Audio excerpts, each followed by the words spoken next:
సాక్షాత్తు ఆదిగురువు శంకరాచార్యులు వారు తపస్సు చేసిన పవిత్ర స్థలం పాలధార పంచదారలు.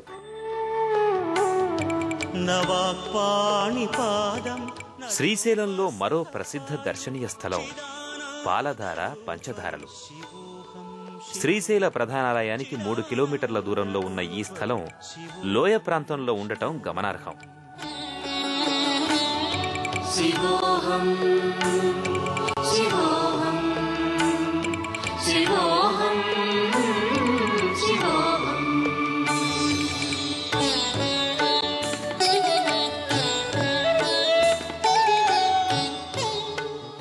ఆదిదేవుడైన శివుని పాలభాగం నుంచి ఉద్భవించిన ధార పాలధార కాగా, శివుని పంచముఖాలైన సద్యోజాత, వామదేవ, అఘోర, తత్పురుష, ఈశాన ముఖాల నుండి ఉద్భవించినవి పంచధారలని చెబుతారు. ఆధ్యాత్మిక నావకు చుక్కాని వంటి ఆదిశంకరులు ఈ స్థల ప్రశాంతతకు ముగ్ధులై ఇక్కడ కొంతకాలం తపస్సు చేసి శివానంద లహరి, సౌందర్య లహరులను రాసినట్లు చెబుతారు. అందుకు గుర్తుగా ఆదిశంకరుల విగ్రహం ప్రతిష్ఠించబడింది. దట్టమైన అడవులలో, ఎత్తైన కొండలతో, అందమైన లోయలతో, గలగలా పారే జలధారలతో అలరారే సుందర ప్రదేశం భీముని కొలను. భీముని కొలను యొక్క ప్రాశస్త్యమేమిటో మనం ఇప్పుడు తెలుసుకుందాం. ఈ భీముని కొలను గురించి ఒక కథ ప్రచారంలో ఉంది. పాండవులు అరణ్యవాస సమయంలో శ్రీశైల క్షేత్రాన్ని సందర్శించినప్పుడు ఈ భీముని కొలను ప్రాంతానికొచ్చారు.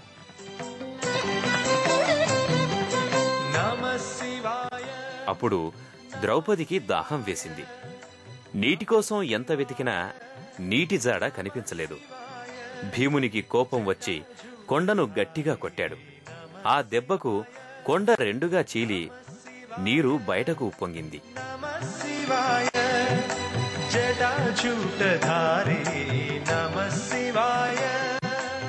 ఈ విధంగా ఏర్పడిందే భీముని కొలను. ఆ ప్రవాహానికి ఆనందించిన భీముడు అక్కడ ఒక శివలింగాన్ని ప్రతిష్ఠించాడు. కైలాస ద్వారం నుంచి దాదాపు 600 మెట్లు దిగిన తరువాత కుడివైపున భీమేశ్వరాలయం కనిపిస్తుంది.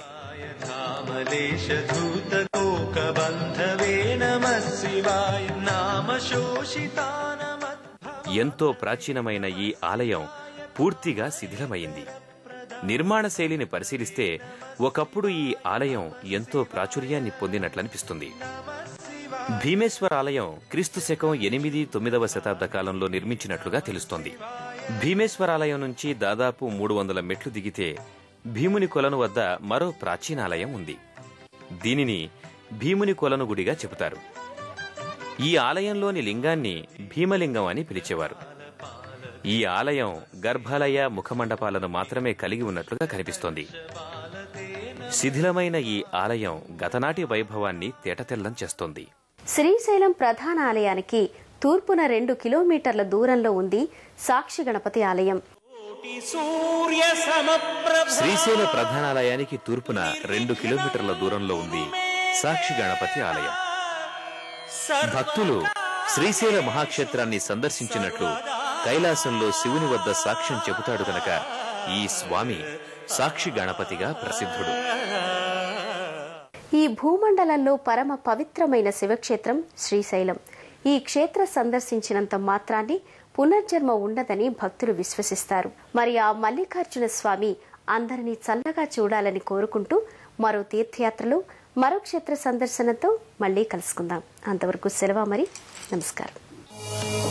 పుణ్యక్షేత్రాల దర్శనం, అపురూప ఆలయాల సందర్శనం, తీర్థయాత్ర కార్యక్రమాన్ని ఇప్పుడు యూట్యూబ్ ఆన్లైన్లో www.youtube.com/etv2india లింక్ ద్వారా కూడా వీక్షించండి.